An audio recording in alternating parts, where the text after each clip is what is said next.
reacting to the change so quickly. I asked Ms. Flower if we could switch classrooms today because we have a very special guest speaker with us today. This is Rebecca. Maybe I don't know yet. Rebecca Cohen. Am I saying your last name correctly? Betty. Oh, Betty. So Betty. Betty is going to talk to us a little bit about her experience, especially in relation to the Holocaust. So as you guys know, we've been reading Anne Frank's diary for the last few weeks, learning about Anne's experience and some of the experiences around there with the documentary that we saw. So this was just a unique opportunity that really only this block was able to make this happen. So this is very special for us. Just a couple things to keep in mind, you guys. I think we'll we won't obviously be doing kind of our normal classroom things, but just I know you guys will be great. But just keeping in mind that we do have a special guest with us today, so let's just be extra attentive to be respectful and quiet. There might be places where we can ask questions, and if so, I encourage you guys to ask questions and just listen attentively. And then I think we'll end a little before class is over, and we'll just continue class in here, and I'll give you guys some time to work on your projects and things like that. So we'll just keep it nice and easy for the last part of class. All right, so without any further, oh, and by the way, this is Matilda's great-grandmother, which is partly how we get this special privilege. So thank you so much, Betty, for being with us. We're super happy to have you here. Thank you so very much. And thank you all for being here. Okay, what do you want to know? Okay, I'm a Holocaust survivor. Did you all hear about the Holocaust? Yes. You know what's going on. I was a young girl, of course, and when the Nazis came, I'm from Holland, Amsterdam, the Netherlands. Yeah. Okay, and when the Nazis came to Holland, invaded in World War II, it was pretty bad for the Jewish people. I'm Jewish, of course. And so a lot of people went into hiding because what they did, they picked up the people from the street. We had to wear our yellow stars, and whoever had it, they picked them up. The Nazis did when they came. We had a war for 5 days and then we lost.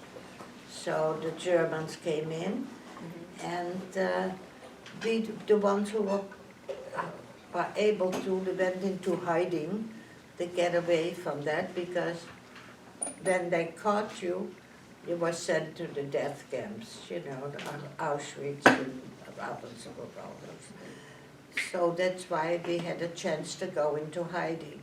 We were in hiding for a whole year. 1942 we went into hiding, which was my mom and dad, myself, and a lot of other people, of course, and I was engaged at that time, and we couldn't get married anymore. Jews were not allowed to get married, so we were engaged, and we all went into hiding. My family, my fiancé's family, they all were in hiding, and we were in hiding. My fiancé's name was L. Appie in Holland. Appie and Beppie. But of course, when we came to the United States, they changed our names to Al and Betty. So from now on, I'm Betty. Anyway, so we went into hiding with his brother and sister. Jerry was his brother, and his sister was Elizabeth. And we went into hiding and stayed in the. If you took to the right, you're right, yeah. Yeah. This was, we had, every day we had a nice guy who took us in, and his name was Dirk, and he was a very nice gentleman, and he took us in, just the four of us. That was my fiancé Al, Jerry, my sister-in-law Elizabeth, and me, the four of us. But he could not say no. If anybody needed a hiding place, he says, "Oh, bring it to me." He had a very small little place. So to tell you, in that small place, we ended up with 17 people, all strangers beside the four of us. And it was pretty bad. 17 people in a place like this, it was really, we didn't have much room. The attic, on top of the attic, we slept the four of us, plus another couple on the other side. And then in the living room downstairs, we just gathered and we tried to play some games if possible. There was really nothing to do because we had to be very quiet. We did have neighbors, but you know, you never know, so we had to be very quiet. And well, to make a long story short, I don't want to make it too long. We stayed there for 2 years in the hiding place until we were caught. We were caught and sent to Birkenau. First to a camp in Holland. We had a camp in Holland which was called Westerbork. We went there and we were still all together. But then, of course, after that they start sending the people to the death camps. Auschwitz, Birkenau, all those camps. And when it was our turn, we had to go, and my parents also were in hiding someplace, but they had to leave, and they came also to us.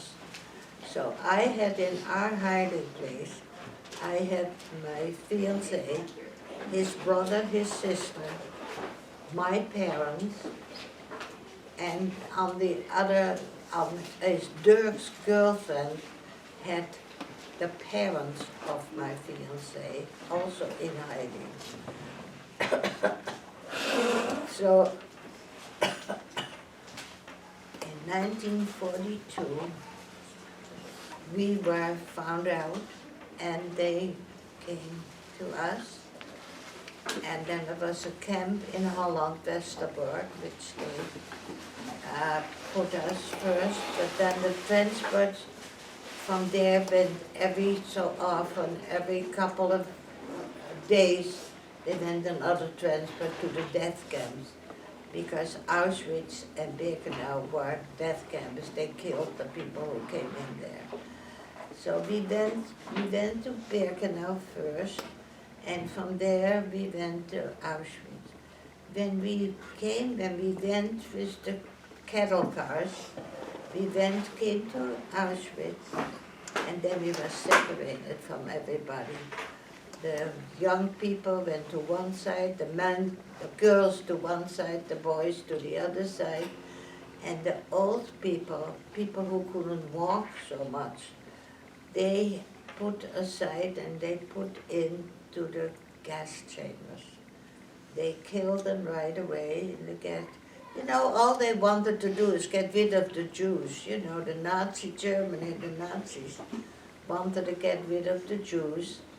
And that it was one big place where the Jews were all together.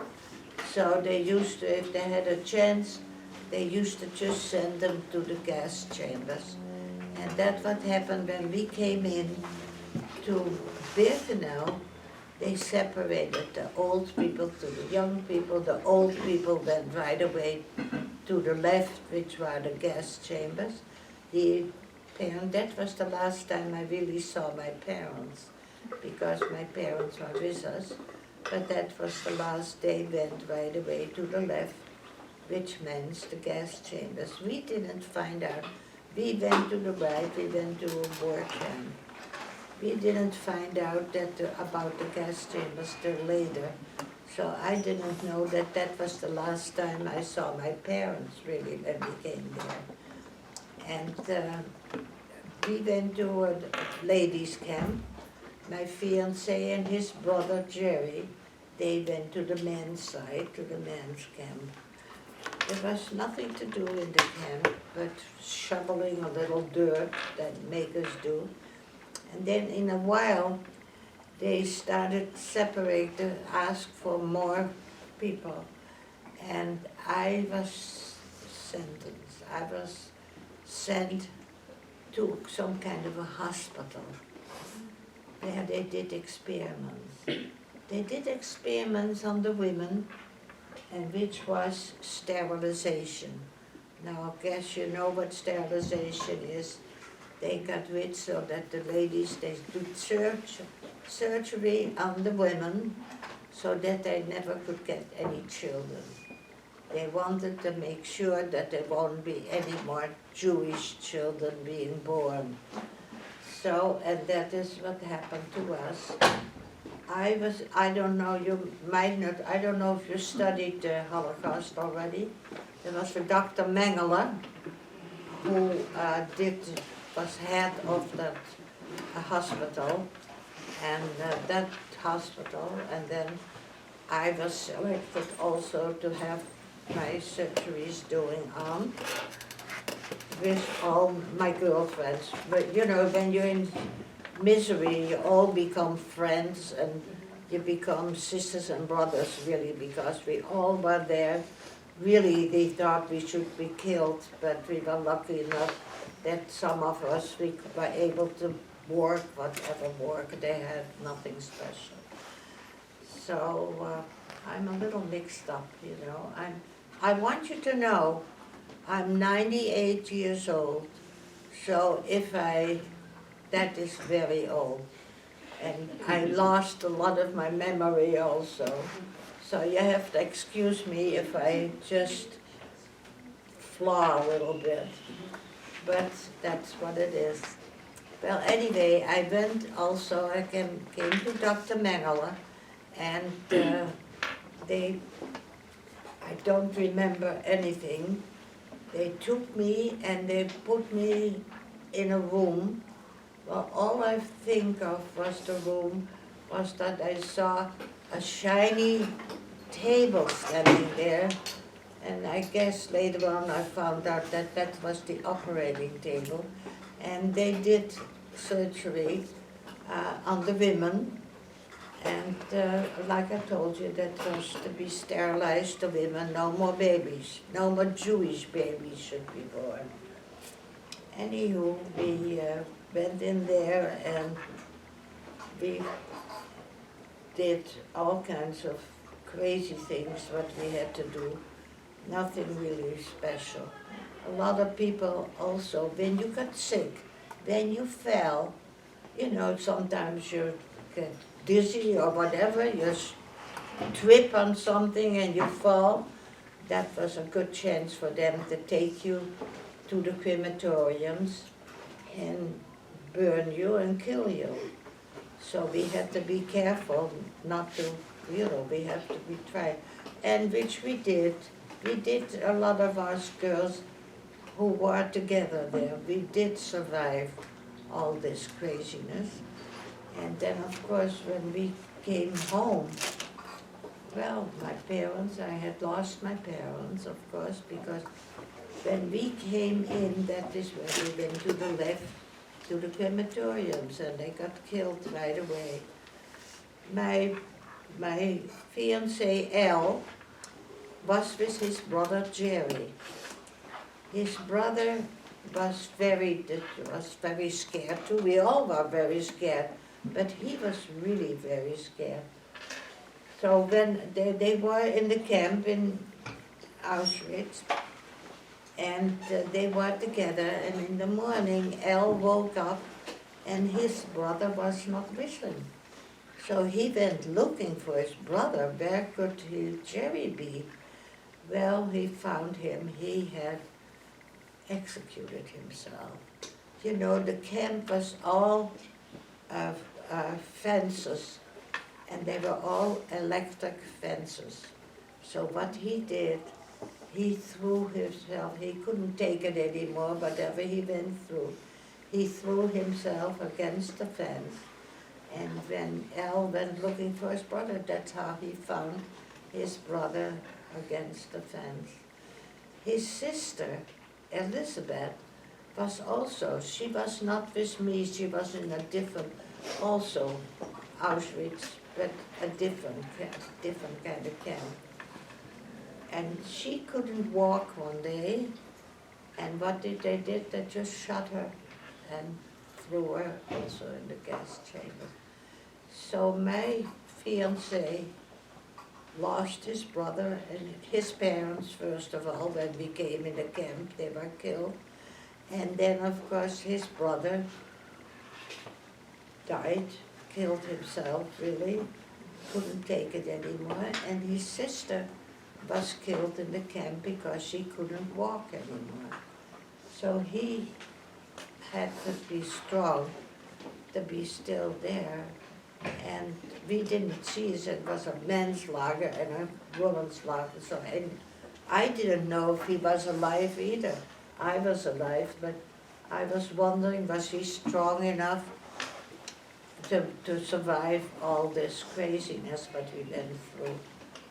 Well, finally, we had to go and be in the camp.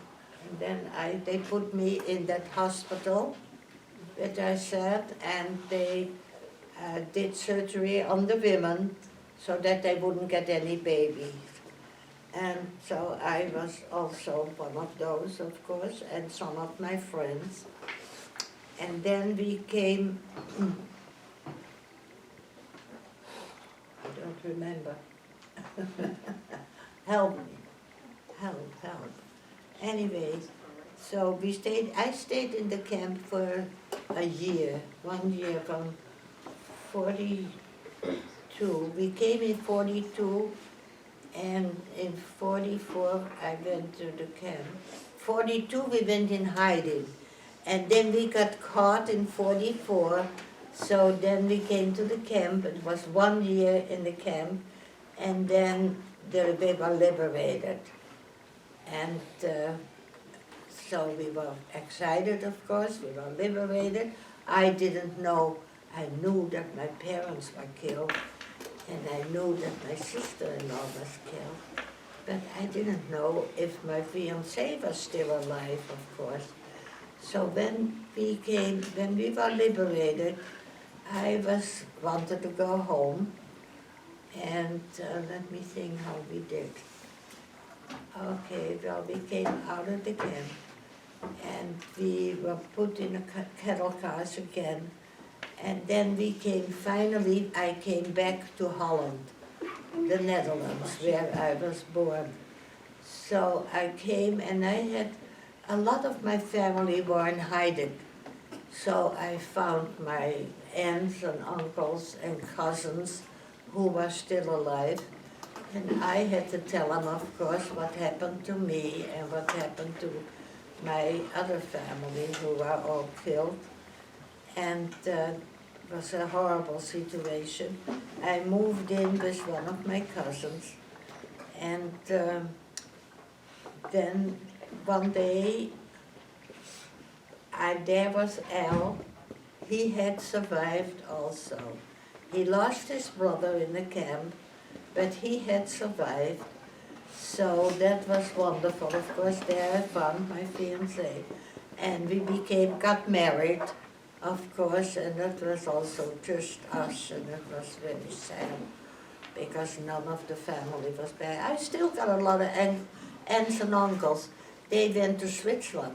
Switzerland was a free country, and you could, if you had the means and whatever you had, you could do it. You could go to Switzerland and be safe, which a lot of my cousins did. They went to Switzerland, they were safe. After the war, they came back to Holland. So I found those people. But of course, I didn't have my brothers. My one brother was married to a non-Jewish lady, but he was working in the resistance. So he was caught also. And my younger brother was trying to go to Switzerland with his wife. And the baby, they had a little baby, 1 year old, and they wanted to go to Switzerland. So they went to a passeur, somebody who helps them over the different countries, to go to Switzerland. He was picked up, they were picked up, they were in hiding, and then they were picked up by a passeur who was supposed to help them over the different countries to come to Switzerland. But not everybody was nice, and that passeur was not nice, and he handed them over to the Gestapo. And of course they were sent to a camp, and the baby was taken away by an underground who saved the children. They put them with Gentile people in the country to try to put them in hiding. And he was only, that was Louis, and he was only 1 year old at that time. So he lost his parents when he was 1 year old because his parents were caught and killed right away. And he was 1 year old and was brought up by a Gentile family as their child. He has brothers and sisters there, and he didn't know about anything. Till after the war was over, and I was in hiding with my fiancé and my sister-in-law, and of course we were caught also. I'm getting kind of confused. After the You war have to- with huh? Louis, What right? happened with Uncle Louis? After the war? After the war, we came back, and then I found out where little Louis was by those nice people saving him. At that time, he was 3 years old, and he came to live with me. So I became kind of his mom, and Al, his dad, because he didn't remember his parents. He was only 1 year old. And that we came to live with us. Now, I had some family in the United States. Who did I have in the United States? Louis' aunt. Right? Elsie. Oh, Elsie. Elsie went to, yeah. My sister-in-law was in Europe, in the United States, and she says, why don't you come to the United States? What are you doing in Europe? I said, well, if we can, let's go. So we did, Al, Louis, and I, we went on the plane and we went to the United States. Elsie's husband, my sister-in-law, Elsie's husband picked us up from the plane. He was born in Russia. He spoke English. We didn't speak much English anyway, but maybe a few words. But he spoke English with a very big accent from Russia. So it was very hard for us. But he took care of us. He took us to Atlanta, Georgia, where Elsie lived, and that is where we lived for a year. And in fact, I got a store there. I never told you guys I had a store there, right? No, yeah? Okay, we had a store. Anyway, but then I wanted to go,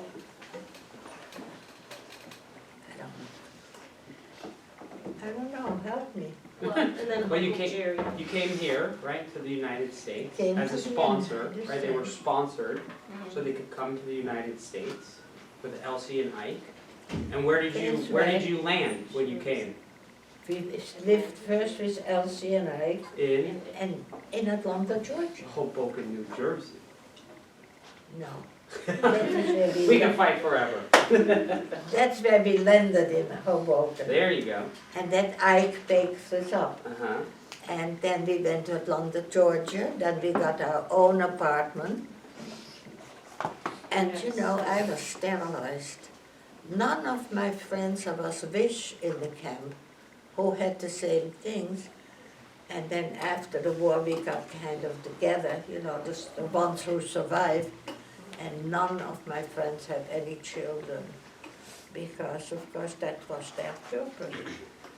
And then at one time, I became pregnant. It was so surprised because none of my friends have any children. And there I became pregnant, and I gave birth to my son. called him Jerry after my brother-in-law. And then after a couple of years, I became pregnant again. And it was really a fluke because, like I said, none of my friends had any children. I was the only one from the friends who survived with me. But I was lucky. I had 2 children. And I don't know, I cannot think anymore. It's just horrible. I'm so sorry. Well, from Atlanta to here, how did you come here to Los Angeles? I guess with a plane. Yeah, we were in Atlanta, Georgia. And then I have my sister-in-law living here. Do I have to cut it No, out? No. But do you want to take questions?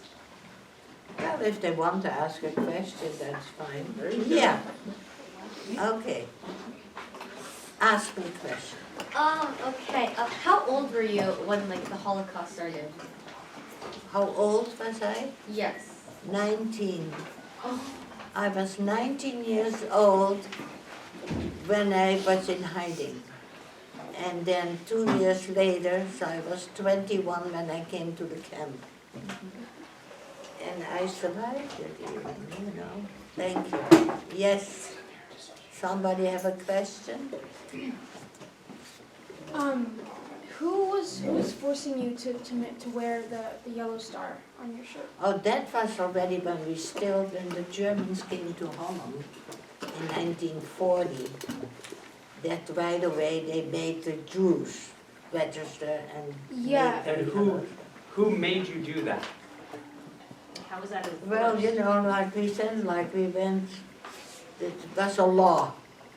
The law was all the Jews have to recognize, have to register, and then they gave us a yellow star and you had to put it on your clothes. And that was like a symbol of how That they how the Nazis could recognize you right recognize you. away. Yeah. You couldn't go any place because, of course, we went into hiding for a couple of years. And that saved my life. Nobody else but my life. Yes. How old were you when you had your son? How old were you when you had Uncle Jerry? In 41, I was 20 years old. Wait. No. 20. I was born in 21, and he was born in 41. So it's 20 years. I was 20 years. Oh, I thought. No, he's born in. Stopped he was at He's born in born in. He's born in. 48. 41. 40. He just turned 70 this year, so he's born in 49. That's what I said. He was born. We're all wrong. Yeah, I was born in 49. What was 41 then? That's the war. Yeah. Yeah, it was still war back then. I'm a little mixed. Do your math. Okay. Okay, you tell me what you have. Wait, what was stopping you from just not wearing yellow star? Yeah. Was there documentation that you had signed or something? What did you say? Is there a I reason? have hearing aid, so that's why. Is there a reason why you didn't stop wearing the star? What would have happened if you didn't wear the star? Yeah. They would have sent us right away to the death camps, you know. Oh, okay, Like, how so could they? Yeah, yeah, because I was If thinking they maybe would just have don't wear caught the us. star and you wouldn't have gotten Right. caught. yeah. But you have to. We went into hiding, so we weren't bearing our stars, of course, in hiding. We were there anyway. Yes. So, my understanding is if you didn't wear the star, Bless they would send you to the camp immediately. They would arrest us if we would be caught. How would they be able to tell if Because they have it on record. So that when the Nazis took over Holland, right, where he's from, the first thing they did, there was a war. Holland tried to defend itself. That lasted one day, and there was a war. And then the Nazis took over, and the first thing they did is they organized. They were very good at organizing. I'm sure you guys are learning that. And what they did is they at first they made all the Jewish people register, right? Just come, right, and it was presented like, And we were Nothing's gonna go- stupid enough. nothing's gonna We go all wrong, went- just come register that you're Jewish, it'll all be fine. And then, right, once everybody was registered, they knew who they were, then you put a star on, right, so we can see, okay, So that if they person's hadn't Jewish, that's registered, very Jewish. At the time, they were like, oh, okay. And that's right, Yeah, and some but of her then family right away went, right? They said they heard what was happening already in Germany or other places, and they got out of there. But a lot of, right, you have to remember that if this is your house, this is your home, this is your community, right? You kind of would think that you're safe, Yeah. right? And you continue to be safe no matter what's going on. It's just like. And then, right, like, you have a star, and then it became, we're gonna take all those Jewish people and we'll put them in one place, right? So we can not only organize and see them, but now we know they're all in one spot, right? And from there, that's where, right, that was the groundwork that all these other things, the deportation and the camps were built on. 2-3 times a week they went transferred to the death camp, to the crematoriums, you know. So when they put some people, they put like in Amsterdam, they put them in one area. And from there, 2-3 times a week, they went transferred to the death camp in cattle cars. It was pretty scary, but we were in hiding. But then we were caught after 2 years. We were caught anyway, and that was the end of my family, really. You know, so I lost my parents, my brothers, my in-laws, and we lost a lot of people. But a lot of my family went to Switzerland, and they were saved. And then after the war, Right, they heard early, right, oh, this is bad, yeah. we're going, right? And they had opportunity to get out. A lot of people also, right? If you think what it would cost you to get to San Francisco right now, you need money, right? So the same thing, if you want to get out and you want to get out safely, you need to have money. Not everybody has that opportunity. Other questions? Yes, you. Me? I'm wondering if you're able to say how you kept hope and didn't give up when you were in the concentration camp. As you mentioned. I can't tell you. Just happened. You know, that I don't know. I just didn't go in the line, I guess, or whatever. I wasn't caught like some people. Don't forget, we had, like when we were in the camp, we had roll call every morning. Hundreds, thousands of people all standing in rows of 20. We were counted every morning and every night. And from there was a Nazi standing to do the count. But also they picked at random, not anything against